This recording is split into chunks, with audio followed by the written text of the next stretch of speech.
real quick, a couple more here. Gustav from Sweden. Sticking with the theme of old games, the video game box has been a dormant art form for quite some time. Even if the rise of digital and the uniform DVD-style box design has been very convenient and easier to fit on your shelf, there is still a charm to the wild, non-standardized box designs of yore. So I'm asking if you have any favorite box designs. Maybe you prefer the classics, like a big PC box, or the curious, like the early PS1 tall boxes, or maybe you like the aesthetically cohesive ones, like the Master System grid boxes. Remember PC. remember when Eidos decided that the Tomb Raider games were going to come in trapezoids Yes. instead of straight rectangles? Like it was right around the time that they were shifting to that uniform DVD size of box, but they were still just like, nope, we're taking the insides in a little bit. Yes. Weird. Yeah. I mean, that was still kind of the big PC box era, right? Like It was like end of that piece, big box into the little box era. They were still, yeah. Yeah. I remember the speaking of like the regional differences thing, you guys had like the jewel cases for the PlayStation 1. Not till later, but yes. Speaking Did you have of, the fat ones? Like the thick PS1 boxes? No, we did not have those weird ass thick ones that y'all got over there. That every time I see a PAL PS1 game, I'm like, why is this? What the? It's way like 2 or 3 times as thick, and that for the entire run of PlayStation. And we never got the tall ones for single disc games. For single disc, yeah. So the Final Fantasy VII box, you probably had a big one, right? Because it was so many discs. Yeah, it was like 4 discs. So that was for every PlayStation 1 game. That is really but it wasn't strange. quite that big. It was like thicker, but like not full. Maybe it wasn't the whole way. Yeah, maybe. It was. Yeah. It was like a weird between. A lot of Japanese, not a lot, but some Japanese games would come in that format or that size box as well. It's just a bizarre. I don't. In fact, the long box PS1 was specifically because like stores were set up the same way that long box CDs just were sold for music. Was like stores were set up to sell records that were this tall, and so they're like, well, all our shelves are already built to display things this way, so CDs need to come in something that's going to go up this high. And so they built them that way for a while, and PS1 just was kind of following that format for a time. I had to Google that. I can't even CDs used to come, like, even if they were in the regular, squared jewel case, they would have plastic, like plastic handle. Yeah, like the anti-theft thing was this big extended, so they would stand up above because they were meant for records, and so you could see them above the shelf. Yeah. God, I completely forgot about these tall box PS1 games. That's such a waste of plastic. Never saw they were like cardboardy kind of. I guess some of them were plastic early on, and then they eventually went shitty cardboard. Yeah. Yes, the first year or so was a full on jewel case, but huge. Yeah. Oh, really? I have I think it's Destruction Derby of an NTSC version. That's one of those tall ones, but it's kind of plasticky. Yeah, they were all that way early on. But yeah, they were just like the same material as a jewel case, but just tall. Like Ridge Racer, like all the launch PS1 games here were real plastic. And then eventually, they went to some weird. It was almost like a Sega CD, like the bad Sega CD cases at that point. Yeah, Saturn cases are great. They're similar, right? They're like tall. Yeah, tall. Yeah. I've one copy of Minnesota Fats on the Saturn. Speaking of, it's the only one you need. Snooker. Yeah, right. The CD version of Day of the Tentacle came in that big triangle box. Right, it was really awesome. Yeah. I'm partial to my straight up metal Quake 3 Arena box that is in my parents' basement somewhere. Still, my god, do you have it? Hell yeah! Yeah, still wrapped. That's a good ass factory box. shrink wrapped. Yeah, I got it from Tim Willits. Wow, shit, man! when I went to ID, he opened a drawer and like took one out and gave it to me, and I was like, well. Now I'm a shill. So we waited 2 years before we published the interview. It's great.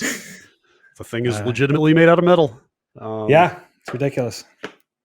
Also, just what the emailer mentioned it, but I fucking love that grid design on the Master System and Genesis games. Like, in fact, I think that it's cool that they just inverted the color scheme for the Genesis from the Master System. Yeah, but like a lot of the Master System ones were even like less art than a Genesis game. Like Genesis games still had like in the center there is art, Whereas Yeah, like a Master System painting. games were like, here's a picture of a wrestler, but he's just kind of standing on the grid. It's not even like a full image. Go pull up like the box art for Alex Kidd on the Master System. It looks like a doodle that somebody churned out in like 3 minutes on that. It's like this high tech looking grid design with like this awful like 3-color little doodle. It's ridiculous. Pro wrestling for the Master System is just like a terrible, ugly looking. Like it's perfect. I do miss the whole like concept of, this is pre, the Unreal Tournament screenshot on the cover of a magazine, right? Where like you couldn't actually have your game be the front of the box. You had to like it works fine for games like Mario where it's a mascot or something. But then there's all those weird edge cases like Elder Scrolls Arena or something where it's just like this painting that's like 7 times removed from the actual game that you're playing, like old Amiga games or Commodore 64 games. It looked like crap, and so the front of the box had to look incredible. Like Atari 2600 had famously had a bunch of really like amazing paintings for box art. There's a coffee table book of Atari box art out there. Do you remember Psygnosis used to have that artist do like Shadow of the Beast and all of those? They were unbelievable looking. Like I would hang the Yars Revenge cover on my wall if I could get a hold of it. I'm more of like a Space Invaders or like Defender, I think, or Berserk actually. Berserk. There was like that era of like Commodore 64 and Amiga. It was like magazine ads, but also like sometimes on the back of the box, you would look at the Commodore 64 version, but on the back of the box, they'd be like, "These are Amiga screenshots," like in tiny text. Wait, on the game box? Oh, awesome! Game box. Dude, that is but especially foul. in magazine ads. But or the Amiga ones, you'd have the Amiga 600. You'd be buying the Amiga 600 version, but it had the Amiga 1200 screenshots. Of course, yeah. Magazine ad is one thing, but on the actual game box, that almost feels like false advertising. I don't know. I mean, it was across the board, but there was like that era of like, I feel like there were Activision. There were cases for like Atari 2600 games. Like there were situations where you would look at the screenshots and it was like clearly it was something that someone had hand drawn, and it was something really small. So it like you look at it and go like, that's Pitfall, but like there's no visible pixels on Pitfall Harry swinging across this vine. Those are all just straight curves and lines. Like this game doesn't look like that. It's just like that. It was a weird situation where it felt like, oh, they don't quite have a regular screenshot ready to go yet. They think it's going to look like this, and they've hand drawn it, or I don't know what the actual story was as to why they did it, but I bet the timelines for that stuff as well, they probably didn't have like dedicated game box printing company, or maybe they did, but I bet they had to submit art for that stuff way ahead of when they were finishing those games. So they were kind of I remember the Amiga would always have like screenshots of stuff and you're like, that's not in the game. Like, like manuals that would come with addendums. This is like, hey, on page 5 it talks about like you're gonna be able to jump. Like do you remember the weirdest version of that I ever saw? And it's not on the box, so it's a little bit off topic, but do you remember Battlefield Vietnam used to have a campaign button? And they never made the campaign, but the menu still had it. And it wouldn't do anything. You'd click on it and it wouldn't do anything. And I think there was like later versions of it. Maybe I got an early edition or something that they changed. But I always remember that. Yeah, because then you'd have to go to like instant action or whatever and make your bot match. But yeah, they had like a campaign button.